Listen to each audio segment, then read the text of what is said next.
खुलुमबाय रायजोफोर, दिनै मोनाबिलिनि खौराङाव फिन खेबसेबाव बयखौ बरायनानै लाग्रोबाय। दासिमनि खौरांफोरा जाबाय। गिबि खौराङाव दङ मोनसे गिख्रंथाव आरो दुखुनांथाव जाथाय। बलिभियानि एयारफोर्सनि गंसे बिरखंआ जाब्रबथायाव गोग्लैदों। जाय बिरखंनि जाब्रबथायाव गोबां सुबुंनि जिउ खहा जानाय खौरां मोननाय जादों आरो गोबां सुबुंफोरा जोखोम जादों। खौरां मोननाय बायदिब्ला जाब्रबथायाव गोग्लैनाय बिरखंआव बलिभियानि गोबां कौटि रांनि नट बिलाइबो दंमोन। बीबीसीनि मोनसे रिपर्टनि बायदिब्ला बे जाब्रबथाया शुक्रबारनि बेलासियाव बलिभिया हादोरनि राजथावनि ला पासनि साखाथियाव थानाय एल आल्टो सोहोराव जादोंमोन। एयारफोर्सनि बिरखंआ खारबाय थानाय गोबां गारिनि सायाव गोग्लैसिनदोंमोन। फारसेथिं गाज्रि बोथोरनि जाहोनावनो बे गिख्रंथाव जाब्रबथाया जादों होननानै सन्देह खालामनाय जादों। हादोरारि खौरां बिजोंनिफ्राय मिथिनाय बायदिब्ला बे बिरखंनि जाब्रबथायाव सा 15 सुबुंनि जिउ खहा जायो। बेजों लोगोसे सा 30निबो बांसिन सुबुंफोरा गोब्राबै जोखोम जादों होनना खौरां मोननाय जादों। हादोरनि गोबां कौटि रांनि गोदानै सेबखांजानाय नट बिलाइफोरखौबो बे एयारफोर्सनि बिरखंआवनो लांफानाय जादोंमोन। गुबुन फारसेथिं बे जाब्रबथायनि उनाव मोनसे भिडिअ फुटेजआ ससियेल मिडियायाव भाइरेल जादों। बे भिडिअआव नुनो मोननाय जादोंदि जाब्रबथाय जानाय जायगायाव थानाय गोबां सुबुंफोरा बिरखंजों गोग्लैफानाय रांनि नटफोरखौ आखाइजों खनखांना लानानै खारलांनाय। नाथाय बलिभियान सोरखारा बे भिडिअनि सोमोन्दै जेबो खेंफोरथि होआखै। बेराफारसेथिं जोखोम जानाय गोबां सुबुंफोरखौ देहा फाहामसालियाव फाहामथाय होगासिनो दं होनना मिथिनो मोन्दों। इउएसनि प्रेसिडेन्ट डनाल्ड ट्राम्पआ पाकिस्तान आरो आफगानिस्ताननि गेजेराव सोलिबाय थानाय दावहानि बागै खुगा बेखेवदों। आमेरिकानि हादोरगिरि डनाल्ड ट्राम्पआ बावैसो सिगां सोलिबाय थानाय दावहानि सायाव गावनि सानस्रिखौ फोरमायदों। बे बाथ्राखौ लानानै ट्राम्पआ दावहायाव आखाइ होगोन होननानै फोरमायो एबा बुङो दि पाकिस्तानजों जोंनि मोजां सोमोन्दो दं। पाकिस्ताना दासान्दि जोबोद मोजां खामानि मावगासिनो दं। वाशिंटनाव खौरां बिजोङाव मोगा-मोगियाव जेब्ला पाकिस्तान आरो आफगानिस्ताननि गेजेराव सोलिबाय थानाय दावहानि बागै आखाइ होनायनि सोमोन्दै सोंथि सोंनायाव डनाल्ड ट्राम्पआ बुङो दि आं आखाइ होगोन, नाथाय पाकिस्तानजों आंनि जोबोद मोजां सोमोन्दो दं। पाकिस्तानाव सासे मोजां गाहाय मन्त्रि दं आरो मोजां रैखाथि गोहो दं। आरोबाव डनाल्ड ट्राम्पआ बेखौ बुंबावो दि बिसोर गंनै हादोरनि थाखाय आंहा जोबोद सानथाय दं। बेराफारसेथिं दावहायाव सोरखौ हेफाजाब होगोन होनना बे सोंथिनि फिननायखौ होआलासे पाकिस्तानजों मोजां सोमोन्दोनि बाथ्राखौ बुङो डनाल्ड ट्राम्पआ आरो ट्राम्पखौ पाकिस्तानाबो गोजोननाय फोरमायदों। राजखान्थि बिफाननि लेङाइ आन्डार सेक्रेटारि एलिसन एम हुकार बिथाङा बुङो दि बिथाङा बावैसो पाकिस्ताननि फरेन नेहाथारिजों बे दाङाबाजिनि सायाव सावरायदोंमोन।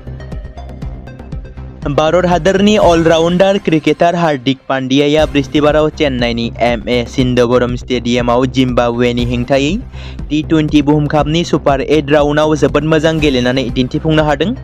जेराव मेचआव भारतनि मुंदांखा क्रिकेटार हार्दिक पान्ड्याया 23 बलाव 50 रान बानायदोंमोन आरो बे मेचआव हार्दिक पान्ड्याया प्लेयार अफ द मैच बिमुंखौ मोननो हादोंमोन। T20 बुहुम कापआव 5 नं बेट गेलेगिरि महरै गेलेनाय बे भारतनि क्रिकेटारा बयनिख्रुइबो बांसिन हाफ सेन्चुरि बुनाय गेलेगिरिफोरनि फारिलाइयाव जौसिनाव दं। हार्दिक, डेभिड मिलर, मार्क स्टोइनिस, शेब मालिकखौ फेजेननानै बे मासिखौ आवग्रिनो हादों। फारसेथिं T20 बुहुम कापआव बयनिख्रुइबो बांसिन गेलेगिरि अफ द मैच बान्थानि फारिलाइयाव हार्दिक पान्ड्याया फिन खेबसेबाव 3थि मासि आवग्रिनो हादों। मख'नो गोनां बाथ्रा दि बृहस्पतिबाराव जानाय बे मेचआव भारतआ जिम्बाब्वेखौ 72 राननि फारागथियाव फेजेनदोंमोन। टस देरहानानै सिगां बेटिं खालामनो थिरांथा लानायनि उनाव भारतआ 4 उइकेट खोमानायनि उनावबो गासै 256 रान बानायदोंमोन। चिरां जिल्ला बर' थुनलाइ आफादनि 61थि थुनलाइयारि खन्थाइ आड्डा खुंदों। दिनै 4थि सनिबार अफिस, कर्ट, काछारी गासैबो बन्द'। बन्द'नि समाव गुबुन गुबुन सानफोराव खुंबोनाय बायदिनो दिनैबो चिरां जिल्ला बर' थुनलाइ आफादनि 61थि थुनलाइयारि खन्थाइ आड्डाखौ गुरुबासा गुदि बर' थुनलाइ आफादनि बानजायनायाव सामथाइबारि गेलेग्रा फोथारनि जग्रबसे साल बागान सिङाव खुंफुंनाय जायो। खन्थाइ आड्डा खन्थाइ जुथुम हाबाफारियाव दुलाराय बर' फरायसा आफादनि गाहाय नेहाथारि कनिन्द्र बसुमतारीजों लोगोसे गोजाम खन्थाइगिरि एबा लिरगिरि गासैबो बाहागो लानानै हाबाफारिखौ जाफुंसार होदों। खन्थाइ आड्डा हाबाफारियाव फागुननि बाराव थीम होनना जुथुमनाय खन्थाइ आड्डा हाबाफारिया थारैनो जोबोद मेहेरगोनां जानानै थाङो होनना मिथि मोन्दों। थारैनो गेदेमा रन्जन दैमारिया जोंनि गेजेराव माब्ला उदां अख्राङाव फैनो हागोन? रन्जन दैमारिनि जानो गोनां हियारिंआ मानो गले गले सम थोस्लाबैनि जाहोनाव आबुं महर मोनफुङाखिसै? जेराव 29 जानुवारिनिफ्राय लानानै जानो गोनां मोनथाम हियारिंआ सम आरो खाबु मोनैनि थाखायनो जायासै। बे बाथ्राखौ रोखायै फोरमायनानै होदोंमोन गेदेमा रन्जन दैमारिनिनो आंगो बिनानाव डक्टर अनजालि दैमारिया। थारैनो गेदेमा रन्जन दैमारिनि हियारिंआ माब्ला मोजां फिथाइ थायगोन आरो बिथां गेदेमाया जोंनि गेजेराव माब्ला उदां जानानै फैनो हागोन। गेदेमा बिथांनि 29 जानुवारिनि उनाव केसआ खननै हियारिंनि खाबु मोनदोंमोनब्लाबो CBI निफ्राय खननैयावबो सम बिनायलाय कर्टआ सम होयो आरो बेबायदिनो फासयबाय थायो। थारैनो माब्ला बिथांनि सुप्रिम कर्टनि हियारिंआ जानानै मोजां फिथाइ थायगोन। आसा खालामो मानगोनां हाग्रामा महिलारिनि दैदेननाय सोरखार खुंथाय समावनो थाबैनो हियारिंनि खालारा फिन आरोबाव गोदानै फोसावजाफिनो आरो बेबाराव हियारिंनि फिथाइया मोजां जायो एबा हियारिंआ जायोब्ला मोजां फिथाइ थायगोन आरो गेदेमा बिथाङा जोंनि गेजेराव उदां अख्राङाव फैनो हायो बेखौनो आसा खालामनाय थाबाय। हाग्रामा महिलारिया थगायनायनि MA पास बे बाथ्राखौ बुंदों अशोक गयारी बिथाङा।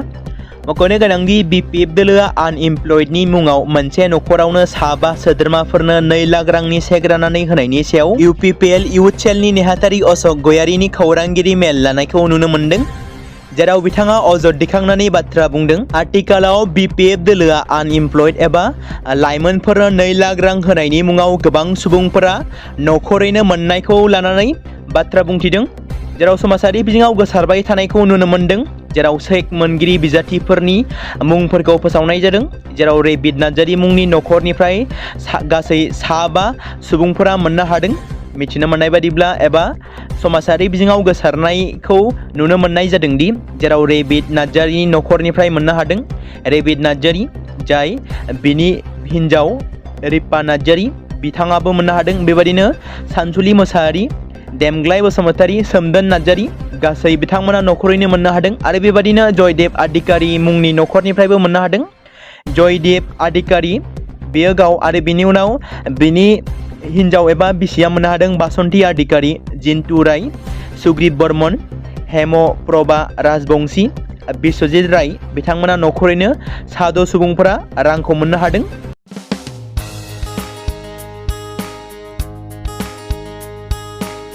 बे समाव मोनसे गोजोनथाव खौरां BTC हालामनि रायजो राजाफोरनि थाखाय मोनसे गोनां फोसावथाय। क'क्राझार जिल्लानि सिङाव थानाय बड'लेण्ड एकाडेमि सिनियर सेकेन्डारि स्कुला लानानै फैदों गोजोनथाव खौरां। बड'लेण्ड एकाडेमि सिनियर सेकेन्डारि स्कुला 2026 आरो 2027 सोलोंथाइ बोसोरनि थाखाय लानानै फैदों नार्सारिनिफ्राय लानानै थाखो 9 सिम फरायसा आरो फरायसुलिफोरनि गुन गोनां सोलोंथाइनि थाखाय खम बेसेनावनो गोदानै मुं थिसननायनि खाबुखौ होगासिनो दं। मख'जाथावदि क'क्राझार जिल्लानि हल्टुगाव आउटपस्टआव थानाय क'क्राझार तिनिआलिनि बड'लेण्ड एकाडेमि सिनियर सेकेन्डारि स्कुला गुन गोनां सोलोंथाइ होनायजों लोगोसे थाखो 9 नि थाखाय इलेक्टिभ साबजेक्ट महरै मेथामेटिक्स, जिअ'ग्राफि, हिन्दी, हिस्टरि बायदि आयदाखौ लानो हागोन। मोजां सोलोंथाइ लानायनि अनगायैबो बड'लेण्ड एकाडेमि सिनियर सेकेन्डारि स्कुलाव उफ्रा सोलोंथाइ हिसाबै environment field study, English speaking course बायदिखौ लाफानानै सोलोंथाइ लानो हागोन। बेनि अनगायैबो गोजान लामा हान्थिनानै फरायग्रा फरायसा फरायसुलिफोरनि थाखाय आलादायै मोजां हस्टेलाव थानानै फरायनो हानायनि खाबुफोर होनाय जादों। बेनि थाखाय नोंथांमोना आबुङै मिथिबावनो थाखाय एबा थोंजोङै फोनांजाब खालामहर 9101 488 399 जानबुं नम्बराव। बे समाव मोनसे गोनां फोसावथाय बर' सावथुन नायनानै मोजां मोनग्रा गासै बर' रायजो राजाफोरनि गेजेराव लानानै फैदों मोनसे बर'नि OTT प्लेटफर्म गोनां, जाय प्लेटफर्मनि गेजेरजों नोंथांमोना बर'नि गोजाम सावथुनफोरखौ नुनो मोनगोन। थांनाय माखासे बोसोर सिगां बर'नि गेजेराव लानानै फैनाय निउबो एप बायदिनो फिन आरोबाव लानानै फैदों बर' रायजो राजाफोरनि थाखाय। बे बाथ्राखौ मख'नाया गोनांदि 2025 मायथाइनि जानुवारि दानाव ओंखारनाय आंगो स्ट्रिम मुंनि मोनसे OTT प्लेटफर्म गोनां निउबो एपनि गेजेरजों नोंथांमोना गोबांथार बर'नि सावथुनफोर जेरै ट्रेजेडि, रमान्टिक, एक्सन आरो कमेडिजों बुंफबनाय सावथुनफोरखौ नुनो मोनगोन। जेरै सनानि नखर, थांखि गैयै समाज, अनसुला आफा, हिर', बिमा बायदि बाजै, अर, थैसाम, वान्टेड, संदान आरो रं नाम्बार बायदि सावथुनफोरा मख'जाथाव। बेफोर सावथुनफोरखौ नायनो थाखाय नोंथांमोना गिबियावनो आंगो स्ट्रिम एपखौ गावनि मबाइलाव थानाय प्ले स्ट'रनिफ्राय डाउनल'ड खालामनानै लोगोसे इनस्टल खालामनानै गावनि मबाइल नाम्बारजों लग इन खालामनानै लाग्रोनांगोन। बेनि उनाव नोंथांमोना गोबांथार नुनो मोनै सावथुनफोरखौ गुगोल पे, फन पे आरो पेटिएमजों रं नाम्बार सावथुनखौ नायनो थाखाय 60 रां आरो संदान सावथुनखौ नायनो थाखाय 80 रां, वान्टेड सावथुनखौ नायनो थाखाय 60 रां, थैसाम सावथुनखौ नायनो थाखाय 60 रां बेबायदिनो गोबांथार नुनो मोनै सावथुनफोरखौ नायनो थाखाय सुबिदा खालामनानै होदों आंगो स्ट्रिम प्लेटफर्मा। फिन नोंथांमोननि गेजेराव फोरमायबावनो लादों बर' सावथुन नायनानै मोजां मोनग्रा गासै बर' रायजो राजाफोरनि गेजेराव लानानै फैदों मोनसे बर'नि OTT प्लेटफर्म गोनां, जाय प्लेटफर्मनि गेजेरजों नोंथांमोना बर'नि नुनो मोनै सावथुनफोर जेराव गोदान गोजाम सावथुनफोरखौ नुनो मोनगोन। बे बाथ्राखौ मख'नाया गोनांदि 2025 मायथाइनि जानुवारि दानाव दिहुनजानाय आंगो स्ट्रिम मुंनि मोनसे OTT प्लेटफर्म गोनां एपनि गेजेरजों नोंथांमोना गोबांथार बर'नि ट्रेजेडि, रमान्टिक, एक्शन आरो कमेडिजों बुंफबनाय सावथुनफोरखौ नुनो मोनगोन। जेरै रं नाम्बार, संदान, वान्टेड, थैसाम, अर, बिमा बायदि बाजै, हिर', अनसुला आफा, थांखि गैयि समाज, सनानि नखर बायदि बायदि सावथुनफ्रा मख'जाथाव। बेफोर सावथुनफोरखौ नायनो थाखाय नोंथांमोना गिबियावनो आंगो स्ट्रिम एपखौ गावनि मबाइलाव थाखानाय प्ले स्ट'रनिफ्राय इनस्टल खालामनानै गावनि मबाइल नाम्बारजों लगइन खालामखांनायनि उनाव नोंथांमोना गोबांथार नुनो मोनै सावथुनफोरखौ गुगोल पे, फन पे आरो पेटिएमजों रं नाम्बार सावथुनखौ नायनो थाखाय 60 रां, संदान सावथुनखौ नायनो थाखाय 80 रां, वान्टेड सावथुनखौ नायनो थाखाय 60 रां, थैसाम सावथुनखौ नायनो थाखाय 60 रां बेफोरबायदिनो अर सावथुनखौ नायनो थाखाय 60 रां पे खालामनांगोन। बेबायदिनो गोबांथार नुनो मोनै बर' सावथुनफोरखौ नायनो थाखाय सुबिदा खालामनानै होदों आंगो स्ट्रिम प्लेटफर्मा।